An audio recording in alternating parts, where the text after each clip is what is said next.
I'm Dr. Rick Novak, and this is PSY Insight, Better Living Through Psychology. And the topic of today's short talk is the way it all ends. So this is a long one, but it's an important one. It's also one for the ladies. So guys, forward this on to your sisters and daughters. They need to hear this. Alright, let's start by taking a high-level look at the state of the sexual marketplace in the present day, shall we? Fewer people are getting married, entering into relationships, or even hooking up than ever before. All three of these things are at historically unprecedented lows, and there are many, many reasons for this. However, one of the primary drivers of this phenomenon, as discussed in the previous episode, is female hypergamy, coupled with the reality that in the West, young women are doing very well. Childless women under 30 are outperforming men in that demographic in almost every quantifiable metric, and most notably in education and earning. Yay, women! That said, if women retain their tendency to mate and date up, and if young men are underperforming relative to young women, then there will simply be a smaller and smaller pool from which most women would be willing to select a partner. And since women are the gatekeepers of sex and men are the gatekeepers of commitment, and since sex precedes commitment in the West, we see the trickle-down effect mentioned before. Less sex leads to fewer relationships, leads to fewer marriages. Now, this would actually be a much easier problem to solve were it not for one little thing. Namely, women, despite all their modern ideas about gender, sex, and power, are still waiting for the offer. As discussed previously, across all cultures and throughout history, the man has been expected to proposition the woman. This proposition can range from, "You up?" to, "Can I buy you a drink sometime?" to, "Will you marry me?"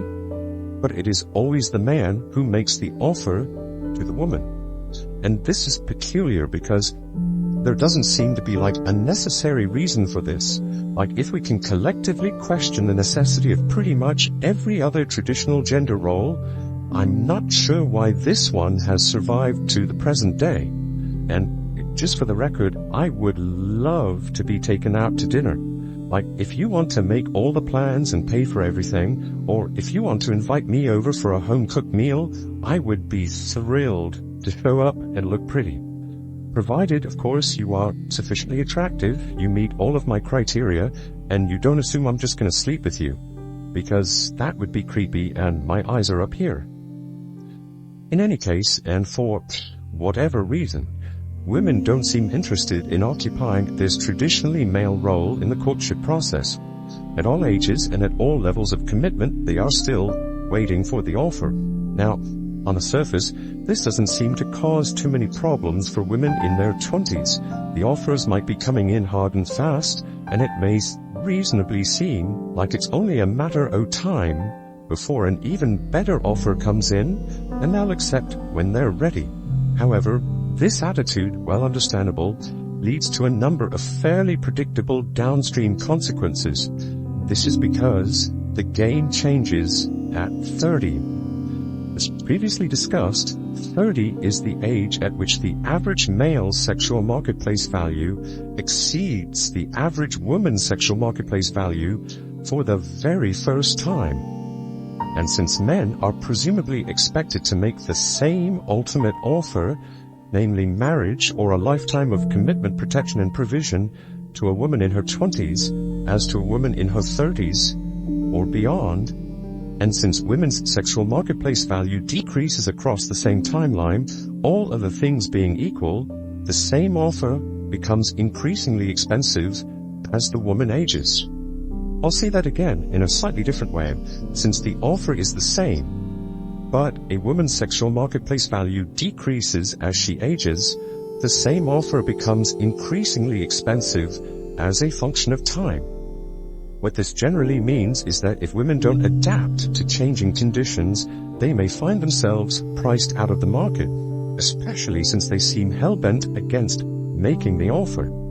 This is why Mick Jagger crooned that time was on his side. Yes, it is. Now, before I go any further, if you're liking what you're hearing, please consider saying this episode to someone who might benefit from its message, because it's word-of-mouth referrals like this that really help to make the channel grow. You can also hit the super thanks button, it's the 3 little dots in the lower right-hand corner, and tip me in proportion to the value you feel you've derived from this message.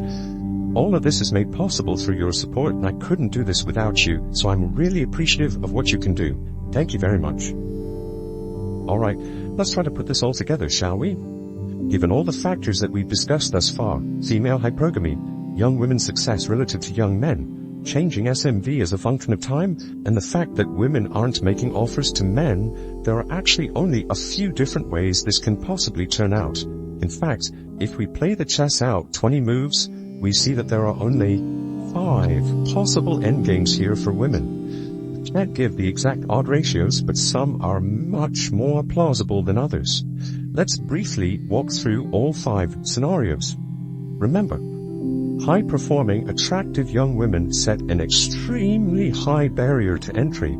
Their success, coupled with their hypergamy, means that there are fewer potential mating and dating options for them. Their price tags, the value required to overcome their entry barriers to a sexual relationship, are very, very high.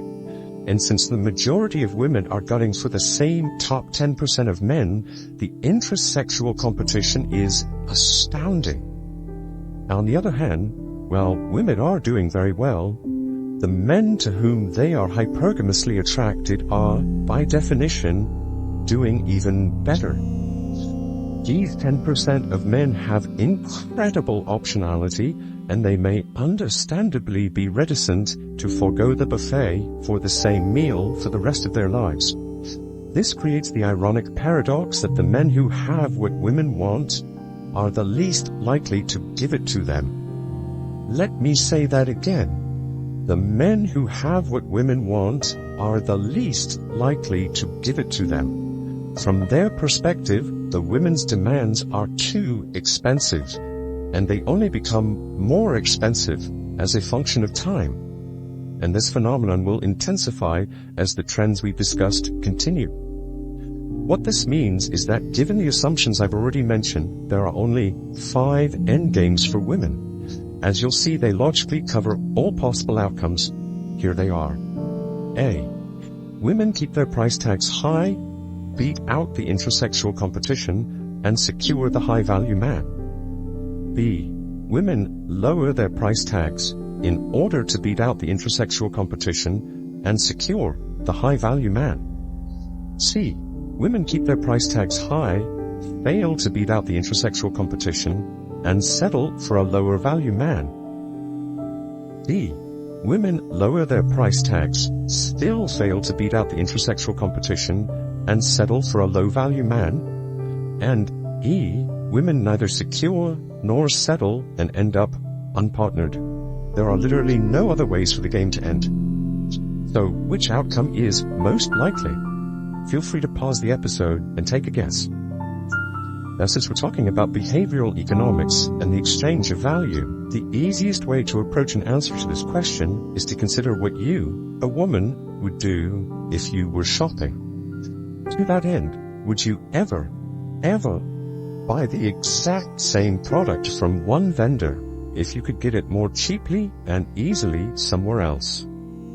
Of course not. And that's why, though this is going to be hard for some women to appreciate, the most unlikely outcome by far is scenario A. Keeping your price tag high with men who are awash in optionality ain't gonna lead to a sale. That's it. Do you sometimes pay much more for a product from one vendor, even though you could get a similar product more cheaply and easily elsewhere? You do. Almost every woman I know owns a designer bag, which is a sack to hold things. You don't need to spend thousands of dollars on a sack, but you do need to spend thousands of dollars on a Versace sack. Now, Versace can charge thousands of dollars for a sack because they have demonstrated proof that women will pay thousands of dollars. They can beat out all the other sacks. They are the 1% of sacks. And a woman needs to be a 1% woman to have a Versace price tag. By definition, most women are not 1% women. They will lose to the intrasexual competition for the top 10% of men if they keep their price tags high. This is not because these men can't afford the price tag, but because, like you, they are not going to spend more than they need to for the exact same product. So scenario A is the least likely. It only happens about 1% of the time. Next, appreciate the fact that even if every one of these top 10% of men wanted to get married and settle down, and they definitely don't, that would mean, by definition, a maximum of only 10% of women could possibly end up with one of these high-value men. And since 1% of women end up in scenario A, and since roughly 1/3 of the remaining men in this category, by a conservative estimation, will be uninterested in settling down at any one time, this means that about 6% of women can possibly end up in scenario B, making it the second least likely outcome. And of course, the cost of securing this outcome is women lowering their price tags. Women, are you more likely to buy the Versace sack at full retail or when it's on sale? Even if you could afford the full retail, wouldn't you be more motivated to act by the discount? Of course you would, because that's rational. And if Versace wants to reach a clientele that would otherwise be priced out of its regular product, that is exactly what Versace needs to do. Excellent. We've covered the first two options, and there are still 93% of women left unaccounted for. Where are they going to go? Well, since we know that 25% of women are unmarried at 40, a figure that's increased a whopping 25% in just the last 10 years, and 7% of women end up in the first two categories, that means that about 2/3 of women will face Endgames C and D. And since my impression is that women, reproductive window notwithstanding, would genuinely and understandably prefer to remain unpartnered than resign themselves to a less desirable relationship with a lower value man, I don't think there's an equal split here. That said, the desire for children and commitment can be very powerful in women, especially as they age, so there is a split to be made. My hunch is that about 15% of women end up in scenario D. They lower their price tags, still fail to beat out the intersexual competition, and settle for a lower value man, making it the third least likely outcome. And these women typically end up here out of pressured necessity. Women, would you ever pay $20 for a mediocre sandwich? Probably, if you were at the airport and you didn't plan properly. In this scenario, the prospect of going 12 hours without food is more distasteful than being gouged for a disappointing meal. You will be willing to pay more for less if the prospect of going entirely without is more painful. Seen from the opposite perspective, this is why producers who create on a regular cadence, everyone from car manufacturers to fashion designers to local bakeries, radically discount their products right before the newer, fresher products are released. This is designed to capture customers who, for whatever reason, are unwilling or unable to wait just a little bit longer for a better option, hence pressured necessity. If you need the sale and your product is expiring, this is how you motivate action. Now, next up is scenario E. These are women who are unable to secure and unwilling to settle, and they constitute a rapidly growing proportion of the population. As of right now, about 1 in 4 women will face this endgame, and I think it will soon become 1 in 3, making it the second most likely outcome. It's too harsh to say that these women end up alone. After all, there are people everywhere with whom you can have satisfying relationships, but they end up unpartnered and childless. In 2020, nearly 60% of women under 30 in the US were childless, and frankly, this doesn't seem to bother most women in this demographic. Many of them are thriving, making good money, traveling the world, prioritizing their friends and their interests, and receiving lots of offers. However, as I can apparently never say enough, the game changes. at 30. Just like a lot changes between the ages of 19 and 29, a lot changes between the ages of 29 and 39. Windows shorten, clocks wind down, and the fear of missing out rears its ugly head. Failing to plan is planning to fail. According to a 2010 meta-analysis, only 10% of ultimately childless women actively chose not to become mothers, and about 10% of the remaining women could not become mothers due to medical reasons. That means about 80% of women who never have children arrived at this outcome unintentionally. And this is not an even distribution across all women. The proportion of unintentionally childless women is significantly the highest among high-earning women with advanced degrees, namely with the women who were performing so well in their 20s. Men are typically not as interested in making offers to these women, not, as is commonly believed, because they are intimidated by successful women. That is a cope for the women in question, but because these successful women are older.